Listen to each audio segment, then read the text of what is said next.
Hello! Dans la dernière vidéo, je vous ai parlé des anomalies du cerveau, en tout cas comment en fait ton cerveau peut fonctionner d'une manière différente, si c'est pas ton cas. Et pour le coup, ça te permettra peut-être de comprendre d'autres personnes et d'avoir peut-être un peu plus d'indulgence sur ce que tu fais. Si tu es quelqu'un qui n'a pas ces anomalies-là, par exemple, une des choses que tu peux faire attention, c'est de un, c'est toujours finir les choses correctement. Parce qu'il n'y a rien de plus insupportable que quelqu'un qui ne fait pas les choses à 100%. Ça veut dire quoi? Ça veut dire passer quelque part et pas oublier ce que tu devais faire ou ce que tu devais prendre. C'est l'évier, c'est le faire jusqu'à la fin, pas juste la vaisselle, mais de penser que de le nettoyer jusqu'au bout et de ne pas laisser des choses dedans, ça fait une grosse différence. C'est quand on fait un lit, autant le faire bien que juste le faire. C'est par exemple quand on envoie un email, c'est de corriger ses fautes d'orthographe. Je suis pas en train de blâmer les gens, je suis en train de te dire quelque chose que moi j'ai dû aussi apprendre. C'était pour ma propre paix d'esprit de faire les choses à fond, jusqu'à la fin en fait. Parce que souvent on se dit en fait je vais faire le truc, puis en fait on le fait tellement vite, parce qu'on est dans un monde où on essaie d'aller le plus vite possible, que on le fait mal. Et à force de faire les choses mal, en fait ça te fait perdre plus de temps qu'autre chose. Parce que du coup il va falloir repasser dessus, ou alors esthétiquement parlant, en fait c'est ça qui fait toute la différence. C'est juste quand tu te lèves, tu remets ta chaise, tu mets les coussins comme ils sont, tu pousses ta chaise du bureau, etc. Puis en fait sur le long terme, ça fait que visuellement parlant, ça fait toute la différence. Même si un endroit est clean, on va dire, ce qui fait que visuellement c'est inspirant et que ça apporte de la paix, c'est que y a tout qui est au bon endroit, à sa place et qui n'est pas laissé au dépourvu parce qu'il y avait d'autres choses à faire. Donc ça déjà un. Ensuite aujourd'hui la vidéo c'est sur comment apporter de la clarté à ton cerveau et je vais te donner les habitudes que moi j'ai mis en place pour pouvoir justement savoir que cette journée-là est consacrée à ça et du coup ne pas laisser mon cerveau vagabonder à d'autres actions ou des actions inutiles sur les projets que je dois avancer et me permettre aussi de pouvoir faire que mon business tourne, même si du coup j'ai peut-être des désavantages, on va dire, parce que il y a des choses qui vont prendre plus de temps, comme le fait qu'il faut que tout mon appartement soit bien rangé, il faut que mes habits soient alignés et dans l'ordre, etc. Et c'est ok, mais j'ai appris en fait à faire les maximums de choses pour que justement, quand je reviens dans un espace, quand je reviens dans un aspect, les choses sont en ordre déjà. Et ça, en fait, ça te prend en amont. C'est-à-dire que là où tu es aujourd'hui, quand tu quittes ton bureau, en fait, tu fais en sorte que tu as un clean desk. Ça veut dire qu'il n'y a plus rien qui traîne sur ton bureau. Tu fais en sorte que quand tu sors d'une pièce, du coup, il n'y a plus rien qui est ouvert ou qui est en mode il s'est posé au même endroit, etc. Et plus tu fais ça, plus tu t'alignes avec ça, plus c'est facile en fait une fois que tu reviens dans cette pièce, quand tu reviens à la cuisine ou autre, ne pas en fait à devoir faire de nouveau quelque chose et pouvoir faire ce que tu devais faire de base. Donc une des choses c'est de savoir combien de temps prend une action et de délimiter ton temps en fonction et savoir ce qui est le plus important pour tes projets. Ça veut dire quoi? Ça veut dire que la plupart des gens, ils appliquent la loi de Pareto, mais du mauvais côté. La loi de Pareto, c'est que 20% de nos actions rapportent 80% des résultats. Et la plupart des gens font 80% des actions pour 20% de résultats et se demandent pourquoi ils n'ont plus le temps et pourquoi en fait les choses n'arrivent pas comme elles devraient. Donc déjà, délimiter les actions. Ça veut dire ne pas être quelqu'un qui fait du multitâche. Tu ne fais pas du multitâche. Même si tu es un multipotentiel, ça veut dire que tu touches à plein de choses. Ça ne veut pas dire que quand tu fais une chose, tu en fais 10. Tu fais une chose à la fois. Et plus tu vas comprendre que quand tu consacres une journée, par exemple, pour le contenu, et que tu fais que ça. Là, par exemple, aujourd'hui, c'est mon journée contenu long. Ça veut dire que je vais faire que des vidéos longues.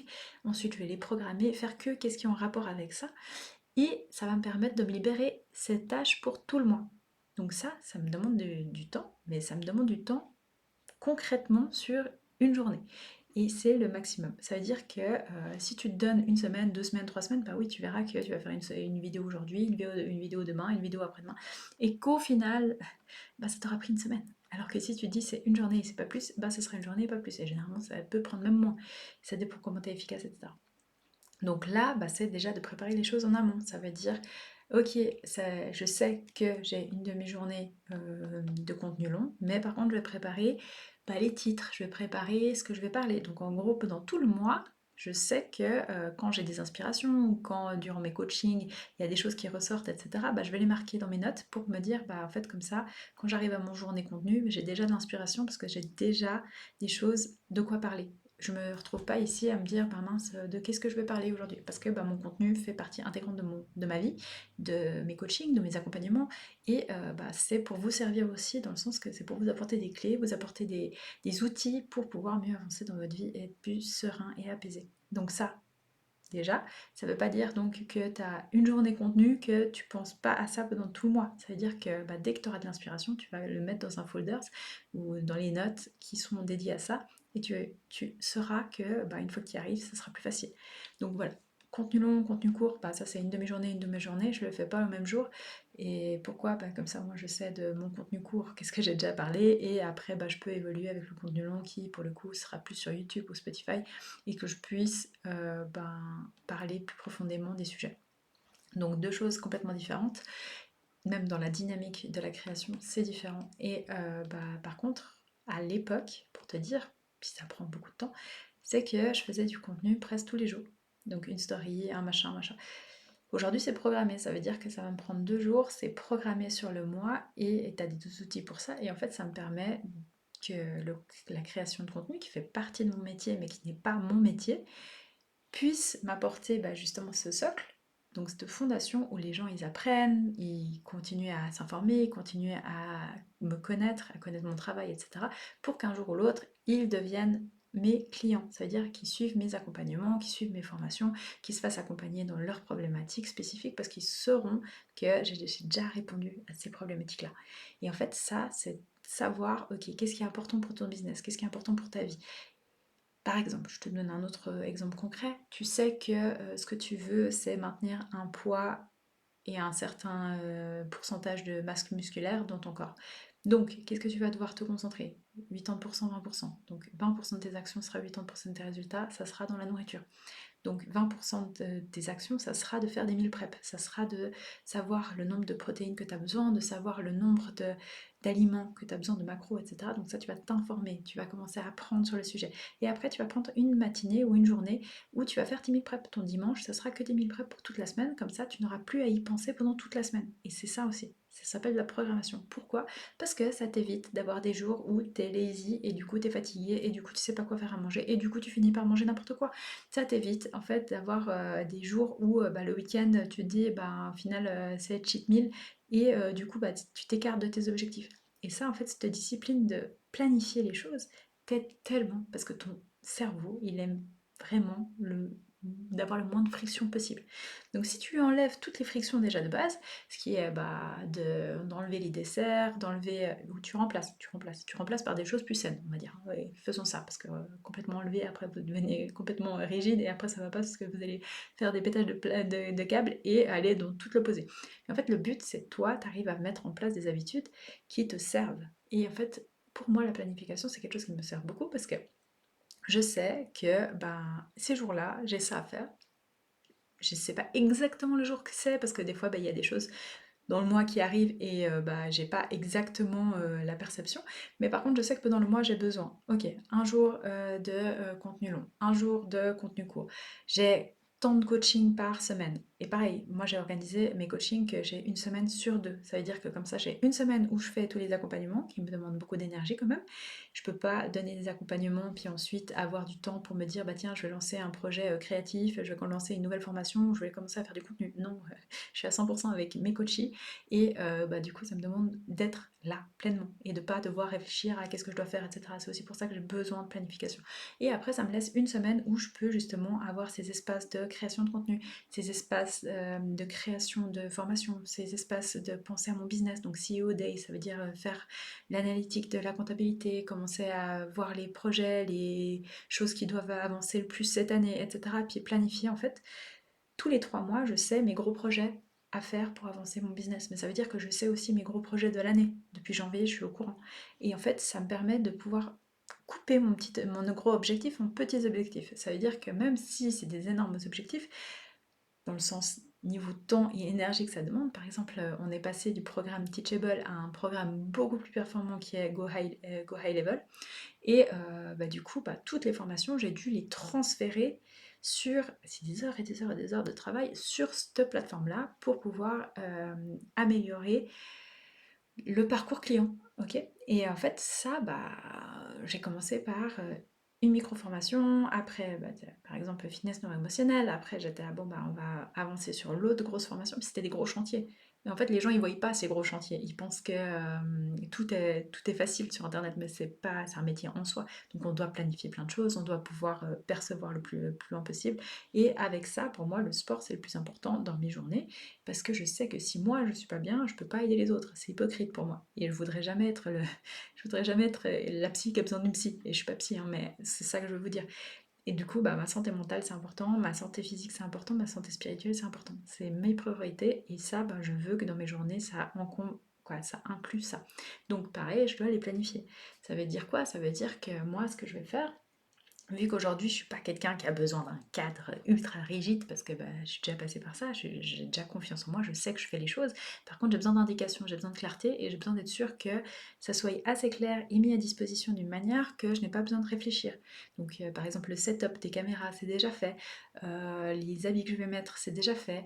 Par exemple, si je dois aller faire du sport, j'ai les habits qui sont prêts le soir avant, etc. Et après, en fait, moi, ce que je vais faire, c'est traquer. Ça veut dire que soit vous prenez ça, par exemple, vous commandez sur Amazon et en fait, vous marquez tous les jours du mois et après, vous marquez ce que vous avez vraiment fait dedans. Par exemple, je sais pas moi, si j'ai envie d'incorporer une nouvelle routine d'étirement le matin, je vais marquer tous mes étirements que j'ai fait le matin en me disant, en fait, l'idéal, ça serait que j'arrive à faire ça 6 fois ou 5 fois par semaine. Pareil pour la course, ou pareil pour le sport, ou pareil pour le contenu, ou pareil pour les coachings. Après, les coachings, moi, c'est mon métier, donc j'ai pas besoin de les marquer, dans le sens, c'est mon agenda, et en fait, moi, je planifie du coup mes semaines. Donc, comme je vous ai dit, d'abord j'ai mes objectifs à l'année, après j'ai mes objectifs à 3 mois, puis après, en fait, toutes mes semaines, je sais, ok, alors, lundi j'ai ta comme coaching, le mardi j'ai ça, je sais pas moi, mercredi j'ai du bénévolat, le matin j'ai de l'après-midi libre, etc. Et après, en fait, dans toute cette plateforme-là, je sais que je vais aller faire du sport, et après, en fait, je traque ce que j'ai vraiment fait pour pouvoir voir mon amélioration, pour pouvoir donner de la dopamine à mon cerveau, parce qu'il est tout content mon cerveau en fait quand je traque les choses, parce qu'il est ah c'est trop bien, regarde cette semaine on est allé 4 fois courir. Et c'est génial, en fait tu donnes de la dopamine à ton cerveau, donc c'est comme si tu lui donnes du sucre. Il est tout content. Et il va vouloir continuer, il va vouloir s'améliorer. Et c'est comme quand tu mets de l'argent de côté, même si tu commences petit, commence à mettre de côté. Même si c'est 50 francs par mois. Et tu verras qu'en fait ton cerveau il va être tout content que tous les mois ton compte il augmente et il va vouloir faire encore plus. Du coup, de plus en plus, il va se dire, ah tiens, si à la place du resto, on mangerait pas à la maison, tu vois. Et après, il va se dire, ah tiens, du coup, ces 70 francs là, je peux les mettre de côté, en plus de ce que j'avais pas mis. Ou donner des récompenses, dans le sens tu vas aller chercher, je sais pas moi, un objectif, te dire, si tu n'arrives pas du tout à mettre de côté, te dire, le jour où j'arrive à faire 500 francs de côté, du coup, je me paye un massage, ou peu importe ce que c'est. Mais c'est juste pour que tu commences à te mettre en route et après tu verras que de plus en plus, ça devient des habitudes naturelles pour toi et que ce sera de plus en plus simple et ça sera de plus en plus clair ce que tu vas faire. Mais au début, il faut que tu planifies, au début, il faut que tu saches ce que tu dois faire. Et c'est pas qu'au début, dans le sens que le fait de planifier tes semaines, de prendre du temps le dimanche pour savoir ce que tu as à faire, pour avoir plus de clarté, etc., ça aide tellement ton cerveau à aller plus loin. T'imagines même pas. Le fait d'avoir des deadlines aussi, des moments où tu te dis, ça en fait, à partir de ce moment-là, je veux avoir fini ces projets-là. Et plus tu vas avoir des deadlines courts, plus tu vas faire les choses vite, bizarrement.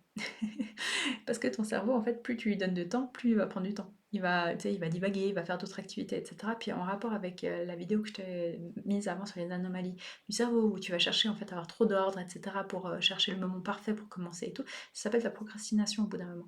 Donc oui, on aime être dans des environnements sains, etc. Mais au bout d'un moment, il faut lâcher prise et te mettre au boulot.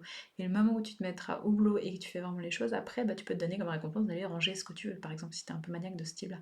Mais essaye de faire les choses les plus dures au début. Comme ça, tu as le plus d'énergie, tu as le plus de willpower, on appelle ça en anglais, donc d'envie, limite, c'est peut-être pas de l'envie, mais c'est la volonté de le faire, peut-être.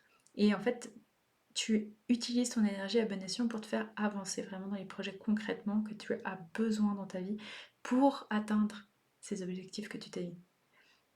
Même si c'est pas. Il y a des gens, ils travaillent pas aux objectifs, ils travaillent juste à l'action. C'est très bien. Mais ces actions-là, ça devient des micro-objectifs quand même. Parce que tu te dis, en fait, je dois écrire à tant de personnes aujourd'hui, je dois créer ce contenu aujourd'hui, je dois faire ci, je dois faire cette partition, je dois faire ces meetings, je dois faire ces coachings, je dois faire. Et ça, en fait, prends-le avec intention. Mets toujours de l'intention dans ta vie. Et rappelle-toi pourquoi tu fais les choses, pourquoi c'est important de te lever le matin, pourquoi c'est important de faire les choses, et après comprendre comment ton fonctionnement va le mieux. Si t'es pas quelqu'un du matin, t'es pas obligé de te lever à 5h du matin comme les routines millionnaires là, ils sont pas devenus millionnaires grâce à leur routine du matin.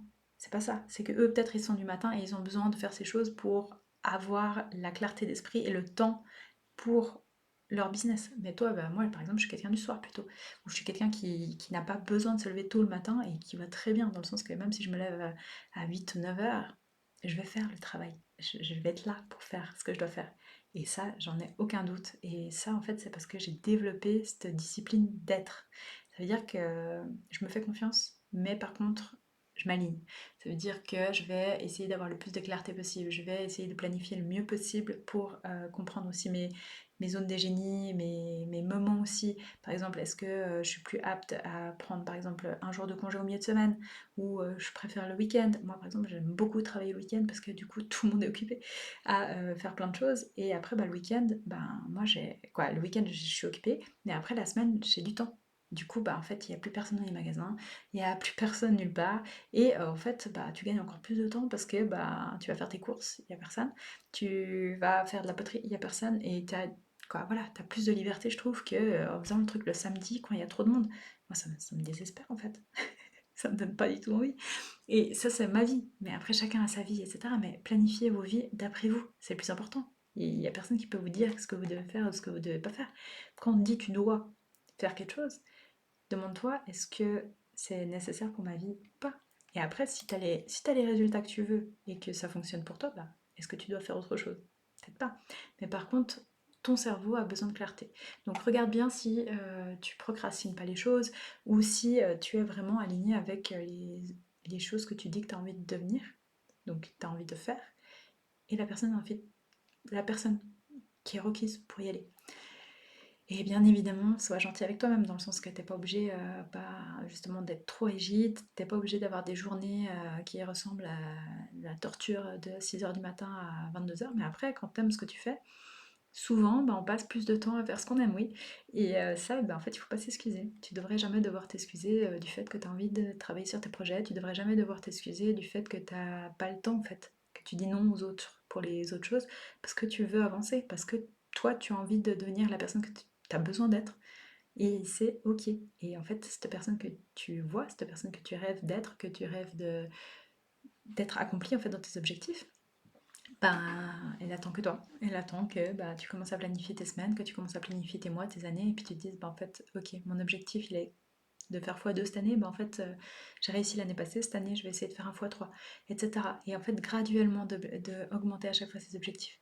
Et ça, c'est beaucoup plus facile quand on a des coachs, quand on a des mentors, etc. Parce que eux, ils savent où t'en es, et en fait, ils voient ton potentiel, et ils croient en toi presque plus que toi, tu crois encore en toi.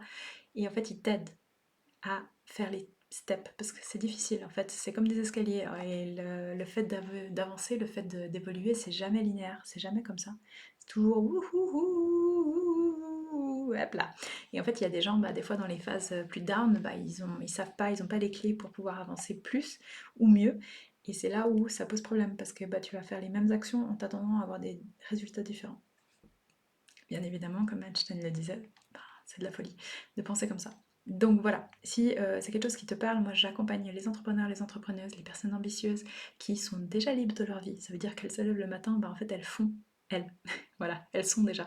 Et je sais qu'on est vite dans un schéma de solitude parce que plus personne nous comprend vu qu'on vit dans une société qui est très schématisée sur le 9h-17h qui est très schématisé du travail du lundi au vendredi, etc. Et il y a très peu de personnes qui aiment vraiment ce qu'ils font et qui sont passionnées par leur vie. Et moi, j'aide ces personnes-là à justement bah, être aussi alignées dans leur vie personnelle, de comprendre qui elles sont et de s'accepter comme elles sont pour pouvoir avancer plus sereinement et puis pas être toujours dans le surpassement de soi et être dans un tunnel vision et puis ne pas voir la vie d'un de ses propres yeux en fait et d'apprécier juste le cheminement aussi et d'apprécier qu'on a le droit, d'apprécier tout simplement. Donc voilà, j'espère que ça te parle et n'hésite pas à me le dire en commentaire et si ce que je t'ai dit sur les accompagnements ça te parle, il y a encore des spots libres pour des bilans refaire, où on parle pendant 30 minutes ensemble de tes blocages émotionnels, de tout ce qui est intergénérationnel, de possibles traumas que tu as pu avoir et que tu désires soigner pour éviter de les propager à tes enfants et aux futures générations et pouvoir avancer avec plus de paix et de joie. Voilà, ciao ciao!